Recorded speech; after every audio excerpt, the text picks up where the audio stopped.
वा रे दुनिया. ज्यावेळेस देव अक्कल वाटत होता त्यावेळेस निगेटिव्ह रिलेटिव्ह लोक विचार करत होते. निगेटिव्ह रिलेटिव्ह लोक विचार करत होते की यांना त्रास कसा होईल, यांच्या मुलांना त्रास कसा दिला जाईल, यांच्या मुलांचं शिक्षण कसं थांबवलं जाईल, यांच्या मुलांना त्रास दिल्यावर यांच्या मुलांचा घात कसा होईल, यांच्या मुलांना त्रास दिल्यावरती यांच्या आईवडिलांना त्रास कसा होईल, यांच्या आईवडिलांना रस्त्यावर कसं आणायचं, असं तसं फलानं ढमकं सगळं आहे ना, असा ते विचार करत होते निगेटिव्ह लोक ज्यावेळेस देव अक्कल वाटत होता. मग देवाने काय केलं, त्यांची अक्कल निगेटिव्ह रिलेटिव्ह लोकांची अक्कल घुटण्यात दिली. काय? घुटण्यात.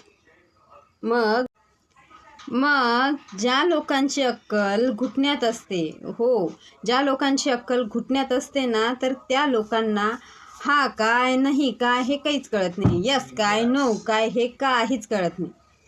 तर अशा लोकांना काय म्हणशाल तुम्ही तुमच्या भाषेत, तर हे कमेंटमध्ये नक्की सांगा.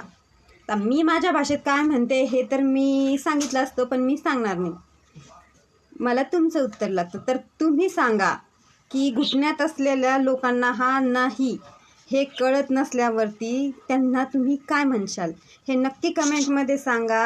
आणि सबस्क्राईब करा, फॉलो करा, लाईक करा, शेअर करा. आणि ज्या निगेटिव्ह रिलेटिव्ह लोकांची अक्कल घुटण्यात असते, ते आमचे असो तुमचे असो कुणाचे असो, तर अशा लोकांना काय म्हणशाल ते कमेंट करायला विसरू नका. नक्की कमेंट करा.